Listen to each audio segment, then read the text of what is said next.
Roosevelt Island is on the Potomac River in between D.C. and Arlington, Virginia. It was created in 1931 by architects from the Theodore Roosevelt Memorial Association, TRMA, who wanted to transform what was known as Mason's Island into a monument dedicated to the 26th president. The island had been property of the descendants of John Mason, who bought the island in 1717. Later, it became Union property during the Civil War. To some, Theodore Roosevelt is known as the Great Conservationist. Under Roosevelt's administration, 230 million acres of land were protected by the federal government. In honor of that, Olmsted wanted the restored woodland to be a living memorial to Roosevelt. The island contains upland forests, swamps, and marshes. This variety of ecological zones located on the island represent some of the places Roosevelt fought to protect. Olmsted also planned a traditional architectural memorial for Roosevelt. He assigned architect Eric Gugler to draw up the designs.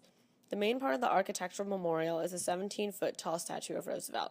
This statue depicts Roosevelt as if he were speaking to his audience. Backed by 4 21-foot tall tablets of his words and flanked by 2 large fountains, Theodore Roosevelt stands at the head of it all. Looking over the Potomac River, Roosevelt's architectural memorial is placed at the highest point of the island, as if overlooking the entire forest. Construction began in 1934, with Olmsted giving orders to members of the Civilian Conservation Corps to clear the island of non-native vegetation and start planting about 20,000 trees and shrubs. Construction was temporarily put on hold in the late 1930s and resumed after World War II.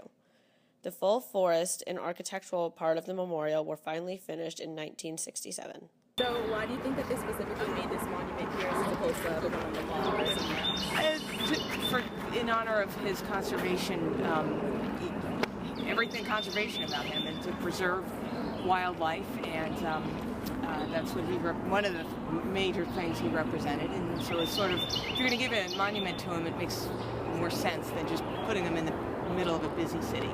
Okay, and the last thing is, does this monument mean anything to you specifically? Like, it's just a really nice place outdoors. A really nice place outdoors. I mean, it's great because we're in our nation's capital. I mean, technically we're in Virginia, but still, the whole area. And it's another American historic figure to know and learn, and it happens to be in a great little off the beaten path, although it's not even off the beaten path. It's right there, but you feel like you're off the beaten path. The primary landscaper, Frederick Law Olmsted Jr., wanted to recreate the forest surrounding the memorial. Located across from the Georgetown waterfront, the island is surrounded by the Potomac River and is part of the Chesapeake Bay estuary. A narrow channel separates this island from the Virginia bank of the Potomac, so it's technically still part of D.C. The highest point of the island still remains at 44 feet above sea level, and because of this, the island tends to flood every year. Well, Teddy Roosevelt was a great conservationist, and he actually started the national park. The idea of the national parks, and so that's why it would be in a natural area like this. And you know, other countries have picked up on that was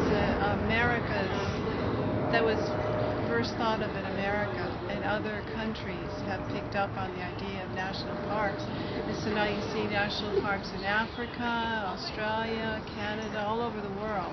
But before Teddy Roosevelt, that was not an idea at all. Although the monument has many examples of symbolism, it is not necessarily a metaphor. The monument is quite straightforward because it places Theodore Roosevelt in the middle of a natural environment to show his dedication to conservation. Today, the monument is more effective because of the modernization of the cities on either side of it. This makes the monument more of a sanctuary than ever before.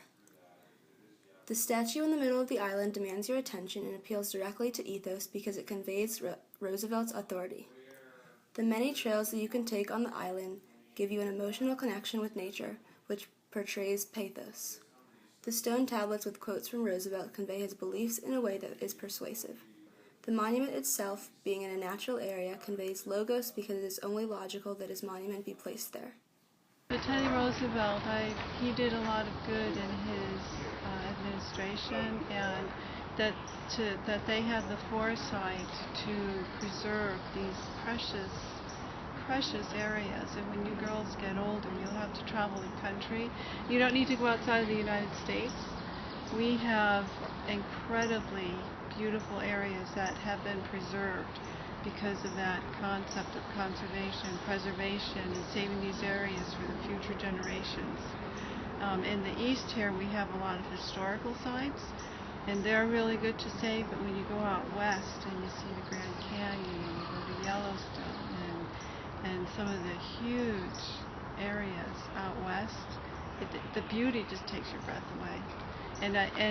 When I see places like that, I just thank God that these have been preserved for future generations, or they would have been destroyed by now.